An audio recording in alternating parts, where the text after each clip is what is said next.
Hello, everyone, and welcome to this week's brand new podcast episode. So today we are going to be talking about rebuilding your life after domestic violence.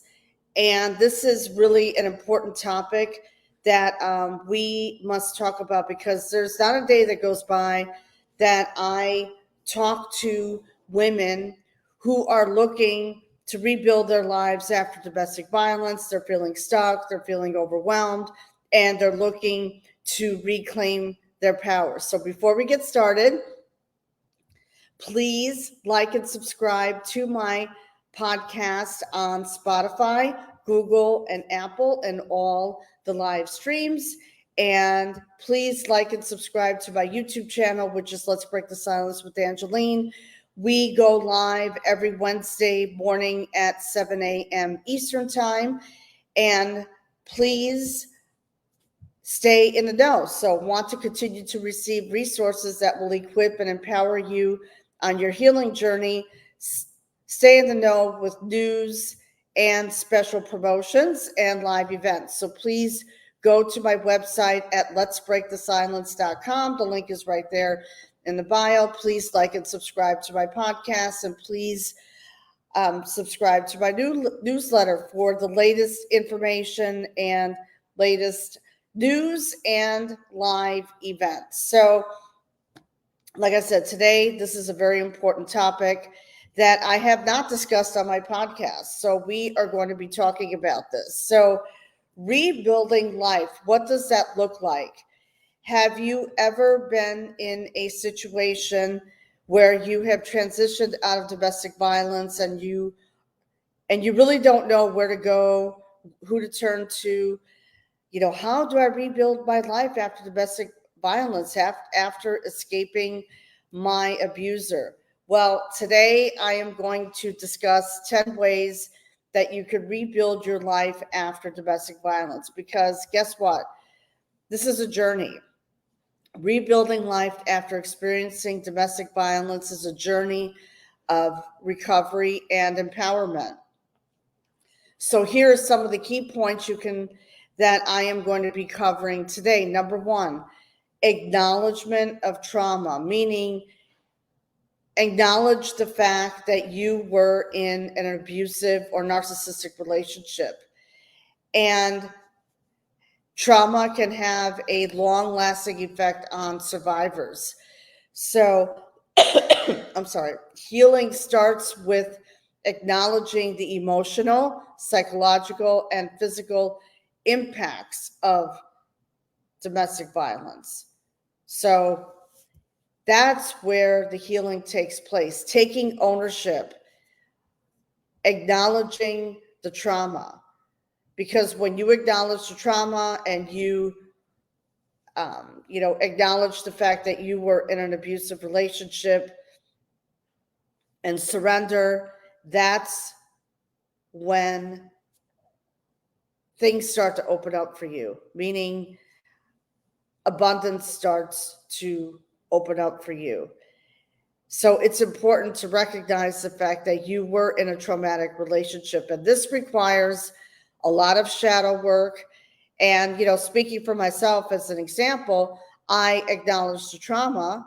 I went for therapy for a little over a year, and then I hired a coach and a mentor to help me remove those blocks and remove those self-limiting beliefs that crippled me for many years.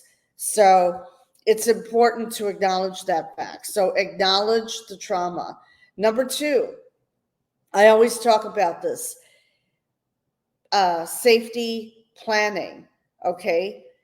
It is so important to create a comprehensive safety plan, meaning, as you all know, I was in an abusive domestic violence relationship. And what I had to do is I had to take action. I had to make a plan of action. And please excuse me, I am recovering from a bad cold, so please excuse me for the cough. So I'm going to make an attempt to get through this live this afternoon. Okay, so it's important to have a safety plan of action in place, meaning, you always communicate to the authorities where you are. In the case of myself, I had to make a safety plan, and make sure that when I got out and escaped, that I had a safe place to live. So Saratoga Springs at that time, 15 years ago, was my refuge. And I explored the area.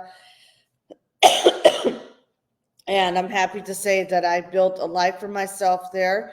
And now I am in Florida. Okay. So it's important to make that safety plan. So, for example, obtaining legal protection. Now, there are different legal orders of protection depending on the state that you live in, and also ensuring the physical safety of survivors and dependents. Now, in this case, I did not have children, but there are single moms out there who do have children. So it's important to have a safety plan and an exit plan in place to protect your children, and also have some legal protection over your children as well. Seeking support, and I talk about this all the time. Number 3. So this is so important. It's important to surround yourself with people who believe in you, people who are on a higher level than you, and have supportive networks, such as, for example, friends, some family members, and community resources.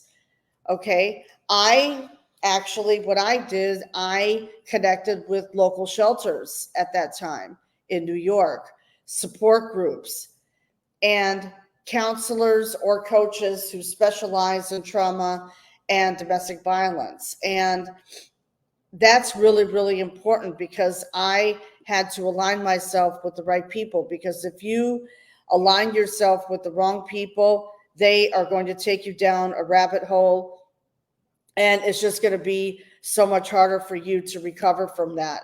So it's important to have that in place. Okay. So number 4,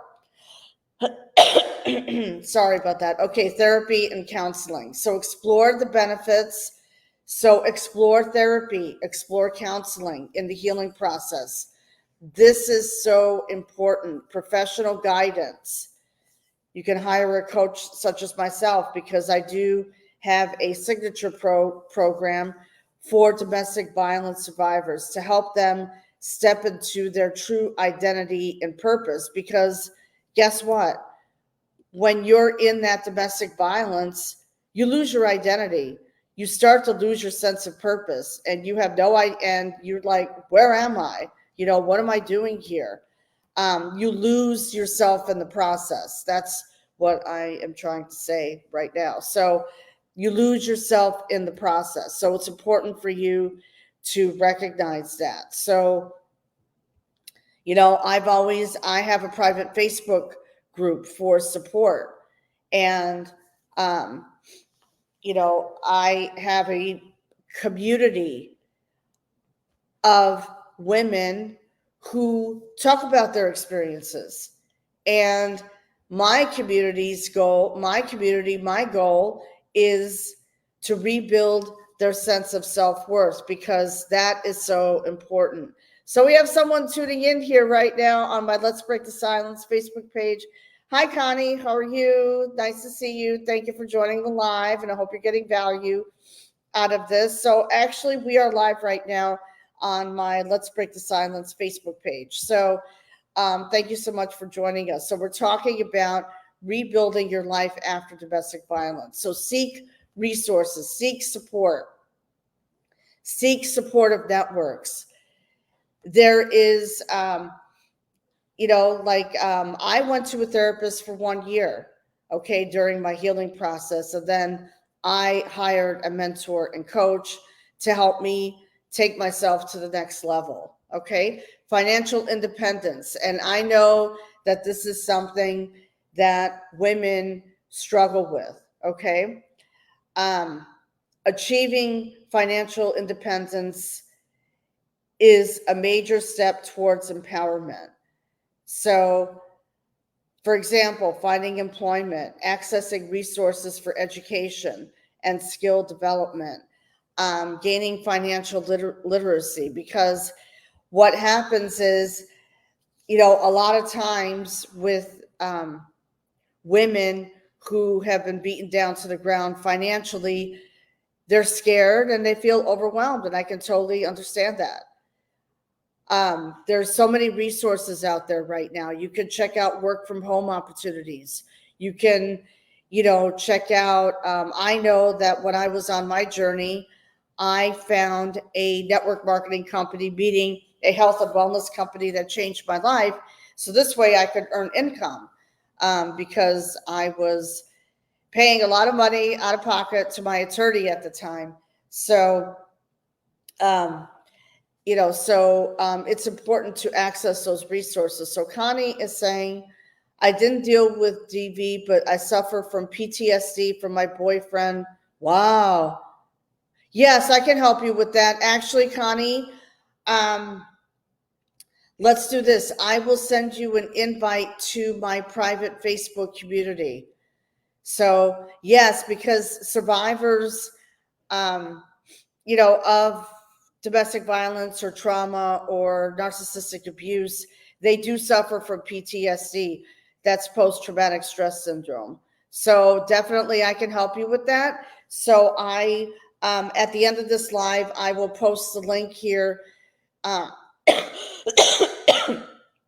Excuse me, sorry about that. Okay, I will post the link to join my Facebook group. Okay. So I will definitely post that right after this live is over. So now what's also important is rebuilding self-esteem and confidence. This is so important. So the journey, for speaking for myself, I had to rebuild my self-esteem and confidence and self-compassion. Okay, self-love is so important. And self-love doesn't exactly mean getting your nails done or going to the hair salon, because if you're not able to do that, self-compassion, self-love means that, going out for a walk in the park. Now this morning, and I still do it to this day, I took a yoga class this morning in my apartment complex. There's a teacher who comes here once a week, and she teaches yoga. So I am getting back into shape, and one of my goals is to increase my flexibility and strength. So I attended a yoga class this morning, and it was so invigorating. Oh, you're welcome, Connie. My pleasure. I will post a link to join the Facebook group. Absolutely. We have a great community of women, and you will love it, and feel free to share your story. Okay, so self-compassion, going out for a walk in the park. Now, if you can get your hair done, go get your hair done. Take a yoga class. Do things, what lights you up? Is it painting, pottery? And also setting realistic goals and writing them down and celebrating your small victories along the way. Okay. Okay. And the next thing is number 7, and please accept my apologies for the cough. I was a little sick last week, so I was not able to go live, but let me take a little drink of water. It's also important to establish healthy boundaries. This is so important, to maintain and set healthy boundaries in relationships. And survivors, I know for myself, once upon a time, I was a people pleaser, and I would answer my phone at all hours of the night, but I've learned to set healthy boundaries. So meaning I do have good friends, and they do support me, and and if they call me at the wrong time now, I do not answer the phone. So I shut my phone off after 9 p.m. Eastern time, Monday through Sunday. And also, I am in quiet mode from 9 p.m. Eastern time until, I would say, around 8 a.m. Eastern time. I do not answer any messages. And if anyone sends me a message after 9:30, after 9 p.m., I don't look at it until the next day. So that's an example of setting a healthy boundary and also asserting yourself. Okay, if you're not happy with the situation, asserting yourself. And those are ways that you could rebuild your self-esteem and confidence, and celebrate your small victories along the way, because guess what? Your small wins lead to the big wins in life. So make sure that you are celebrating yourself and celebrating your small victories. Okay. And when you set healthy boundaries, let's say you're remarried again and your spouse says something that is not agreeable to you. And I'm not remarried, but for speaking for myself, for a friend, I would say I understand how you feel. I use the feel, felt, found method, but I feel that you are not respecting me and this, and this, and you need to support me, and I want your support because let's say you're starting an online business, or let's say you're pursuing a work from home opportunity, or whatever it is. And you're setting aside that time. It's important to set that healthy boundary and say, look, I'm devoting 2 hours to this because, my goal is to build an income for myself and my family. That's just an example. Okay. So make sure that you are setting healthy boundaries. That's very, very important. That is a skill set, and that's something that I teach in my coaching program. So this is my favorite, rediscover passions and interests. So I want to encourage you to explore your interests, hobbies, and passions. Rediscover what brings joy and fulfillment, because it can be a powerful tool in rebuilding your life. For example, what lights you up? What are your hobbies? What are your passions? And rediscover what brings you joy and fulfillment. Now, I rediscovered recently, because I'm always growing and evolving, I am looking, to start singing in the choir again. So as soon as my voice gets better, I'm going to sing in the choir again, because they have, here where I live at the residential complex, they have wellness activities. So for me, I love wellness. I want to stay healthy. I, would love to sing. And also I would love to speak on stages and share my story to millions of people, because the world needs us right now more than ever, because right now we are living in a chaotic world right now. And more than ever, our voices need to be heard. So, and also another way to rebuild your life after domestic violence is empowerment through education and advocacy. So the role of education, there actually yesterday, through the National Domestic Violence Hotline, they were actually talking about teen violence. So, do your research, get educated on domestic violence, get educated in empowering survivors, which is something that I did. I went to the local library. At that time, I had no laptop. So I went to my local library in Rhinebeck, New York, and also Saratoga. And I became empowered to help other women find their voice. And there are, there are opportunities for survivors to become advocates for others, sharing their stories and raising awareness about domestic violence.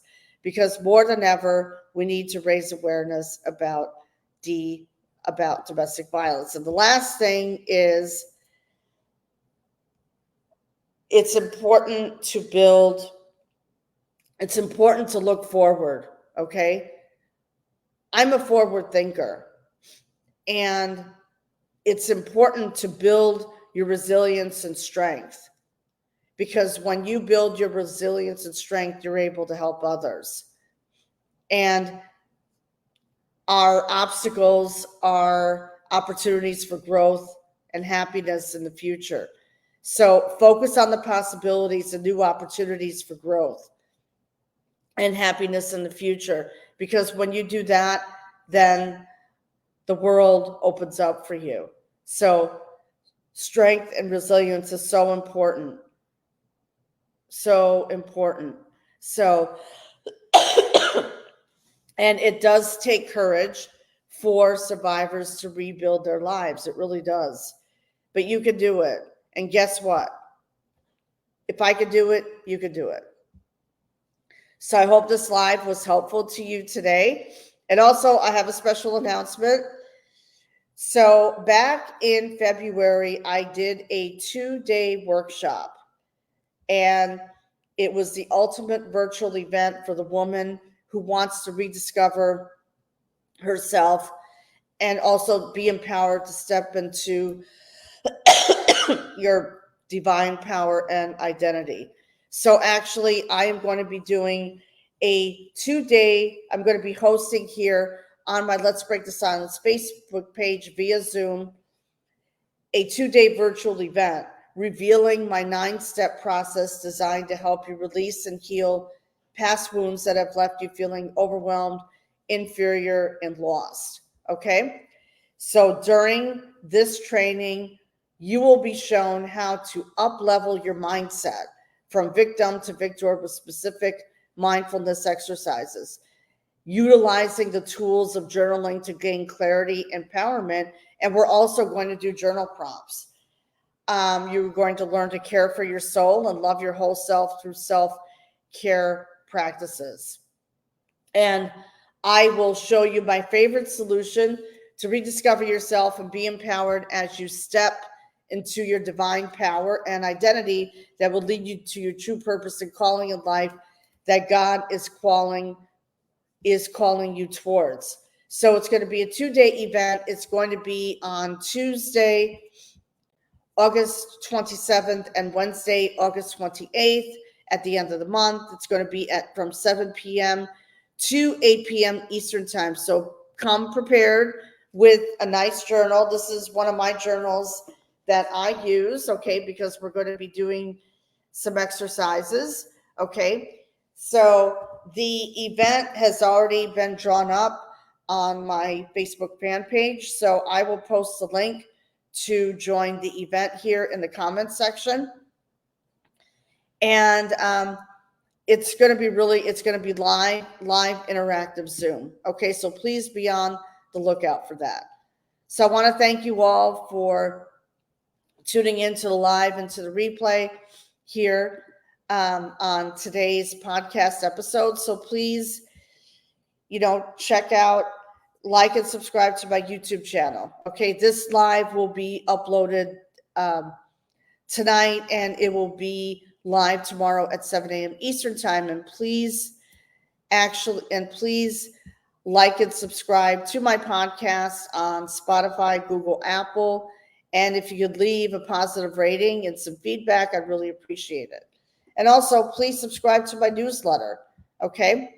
Go to letsbreakthesilence.com, and that's it, okay? So the live event is going to be August 27th and 28th at 7 p.m. Eastern time.